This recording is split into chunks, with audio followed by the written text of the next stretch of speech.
अहो मंडळी, ऐका की हे मस्त गुबगुबीत हजाराहून जास्त पदर सुटलेलं पफ पॅटीस घरी केलंय. मध्ये नाही, भट्टीमध्ये नाही, तव्यात नाही, कढईत नाही. तुम्हाला सांगते इतक्या सोप्या पद्धतीने केलंय ना. तुम्हाला यामध्ये बटर हवंय ना मार्जरीन हवंय, तरी अचूक होतं.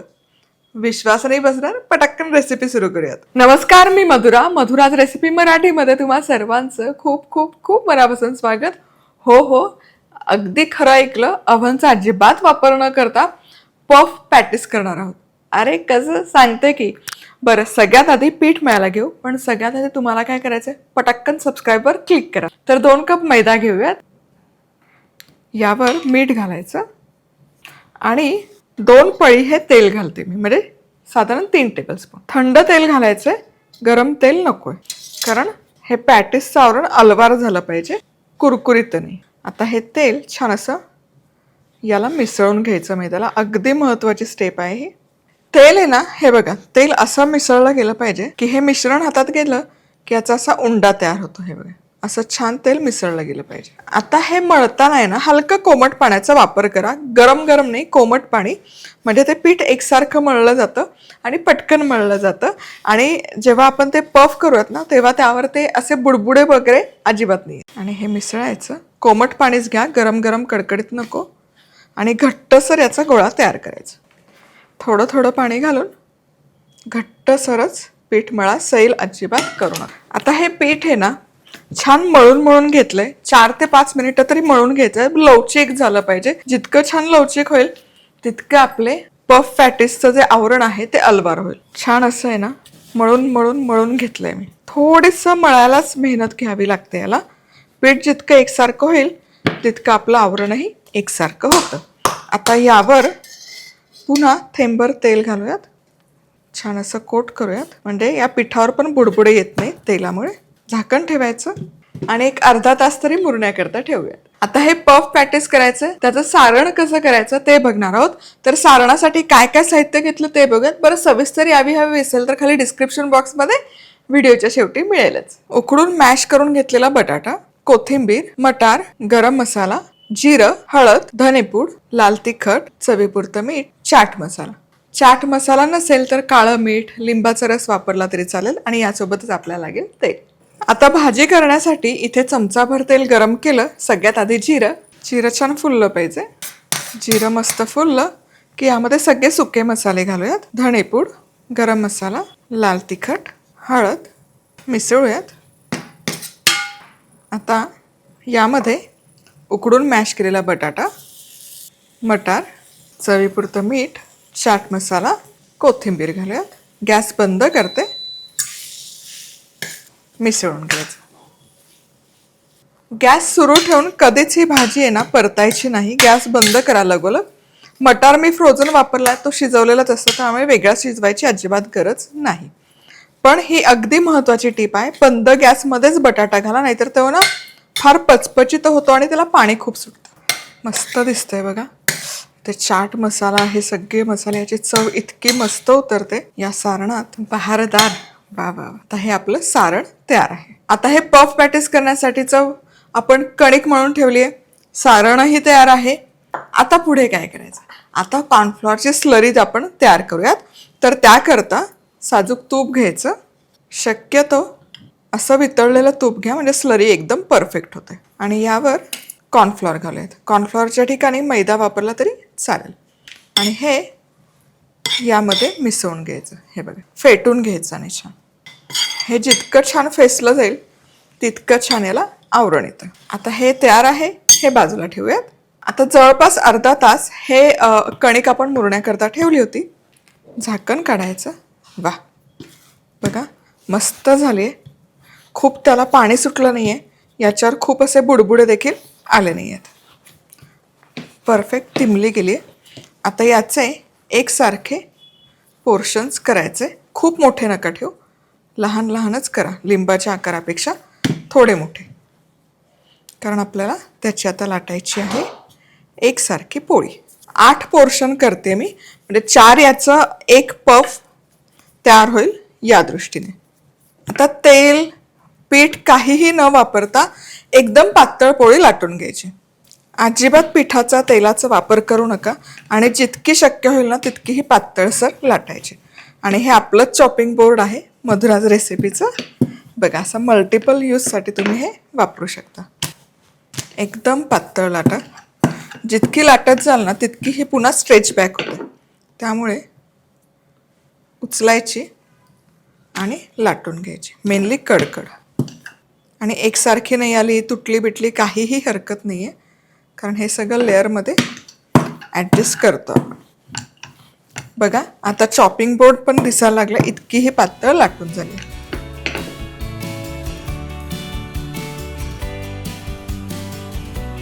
आता ही अशी एका प्लेटवर काढून घ्यायची. आणि याच प्रकारे आणखी 3 पोळ्या मी लाटून घेणार आहे. 4 पोळीचं एक पफ असं आपण डिव्हिजन करणार आहोत.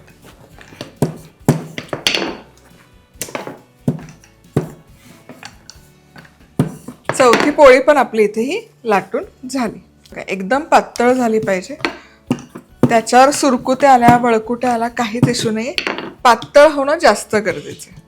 आता ही जी कॉर्नफ्लॉवरची स्लरी आपण तयार केली ही यावर लावायची. आता यावर ही दुसरी लेअर ठेवायची. थोडी स्ट्रेच करा म्हणजे मग त्याचा साईज ॲडजस्ट होतो. आणि यावर पुन्हा ही स्लरी, पुन्हा तिसरा थर, पुन्हा हे ॲडजस्ट करा, पुन्हा ही स्लरी. स्लरी फार महत्त्वाची आहे कॉर्नफ्लॉवरची, त्यामुळे हे अजिबात स्किप करू नका.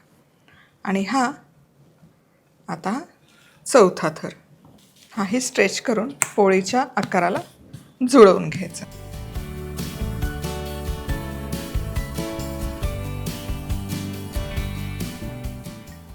पुन्हा यावर ही स्लरी.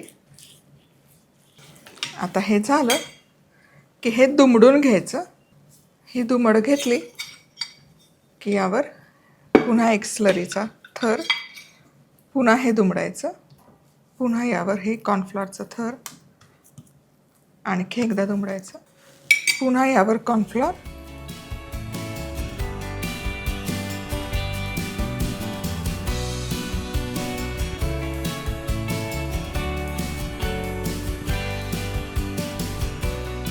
आता हे छान लाटलं जावं म्हणून ठेवायचं आणि 10 मिनिटं तरी डीप फ्रीजरला ठेवूया. तोवर आपण पुढचं तयार करूया.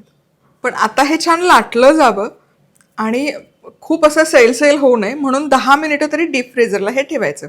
हे सेट होतंय तोवर पुढचं पफ मी तयार करते. आता हे तयार झाले अगदी आपल्या सोप्या पद्धतीने. पफ पेस्ट्री शीट्स, याला शीट्स असंच म्हणतात. बरं आता हे बघा सुंदर दिसतात. आता जे हलकं सेट झालं आहे ते मी आधी वापरायला घेते आणि हे अजून व्हायचं आहे ते थोडा वेळ आणखी फ्रीजमध्ये ठेवते. काही नाही, फक्त हे चौकोनी आता लाटून घ्यायचं. चौकोनी आकार द्यायचा आहे. पदर जेवढे इंटॅक्ट ठेवता येतील तेवढे ठेवायचे आणि लाटायचे.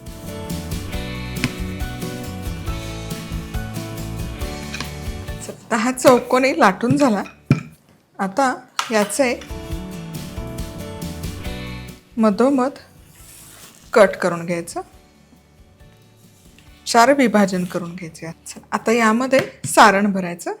हे बघा, हे सारण घ्यायचं, हलकासा गोळा करायचा म्हणजे ते सुटणार नाही. याच्या बाजूला पाणी लावायचं जेणेकरून तळताना हे अजिबात सुटलं नाही पाहिजे. हे उचलायचं आणि या बाजू बंद करून घ्यायच्या. हे बघा परफेक्ट. बेकरीमध्ये मिळतं अगदी तसा आकार होतो की नाही बघा.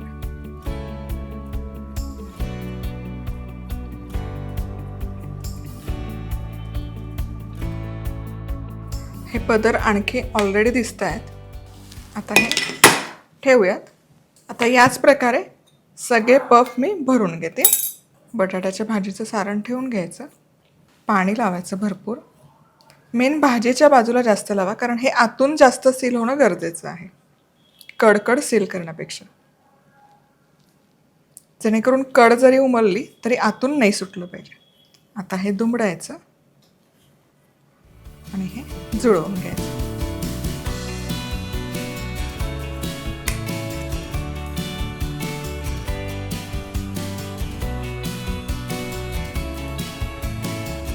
आता असे सगळे स्टफ करून घे. चला इथे आहे ना हे सगळं छान भरून झालंय. आणखी 4 होतील म्हणजे हे जे प्रमाण दिलं त्यामध्ये 8 तुमचे पफ पॅटीस परफेक्टली तयार होतात.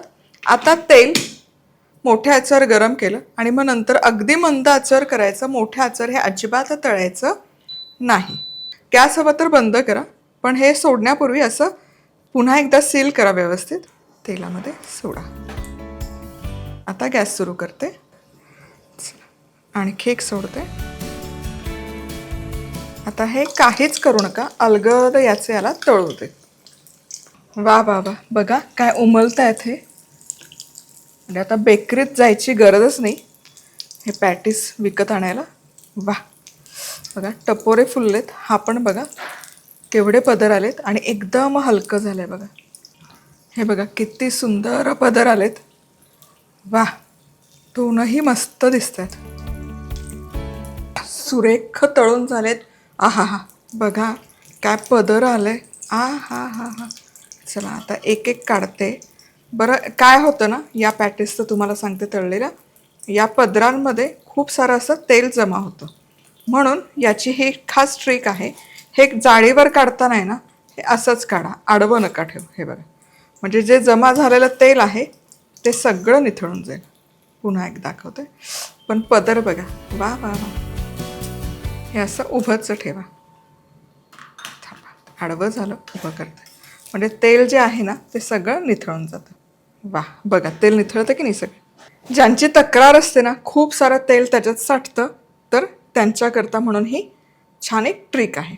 चला आता सगळे असेच तळून घ्यायचे.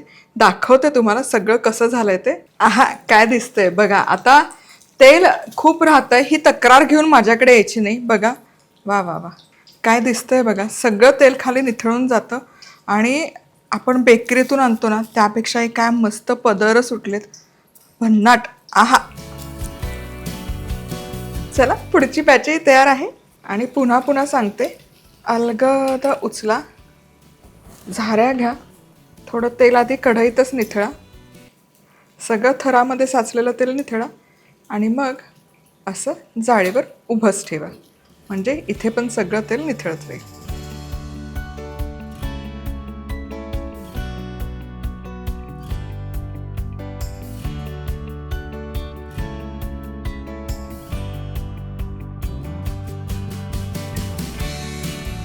रेसिपी आवडली तर काय करायचं सांगायची गरज आहे का? चला पटाकन सबस्क्राईब करा, लाईक करा, भरपूर लोकांबरोबर शेअर करा. काय गावाकडे राहताय, अव्हन नाही आहे, शहरात राहताय, विकतचं बेकरीचे पॅटीस खायचं नाही, बटर वापरतात का मार्जरीन वापरतात का कसलं स्निग्धांश वापरतात माहिती नसतं. अस्सल साजूक तुपाचा थर लावून केलेले आहेत. पूर्ण तेल निथळणार याची तुम्हाला मी खात्री देते आणि बेकरीतलं पॅटीसही झक मारेल याच्यापुढे याची तर खात्रीच देते. बरं हे तुम्ही फ्रायरमध्ये करू शकता, एअर फ्रायरमध्ये 180 डिग्री सेल्सिअसवर 10-10 मिनिटं एक बाजू. अव्हनमध्ये केलं तरी सेम 180 डिग्री सेल्सिअसवर 15 मिनिटं लागेल एक एक बाजू बेक व्हायला. पण हे असं दोनही पद्धतीने परफेक्ट होतं. म्हणजे या पेस्ट्री शीटही तुम्ही तयार करून फ्रोज करून ठेवू शकता आणि जेव्हा हवं तेव्हा मग हे असं पॅटीस, खारी किंवा पफचे जे काही प्रकार आहेत ते तुम्ही करू शकता. चला पुन्हा भेटूयात. तोवर मस्त राहा, खुश राहा, आनंदी राहा. सगळ्यात महत्त्वाचं खात राहा.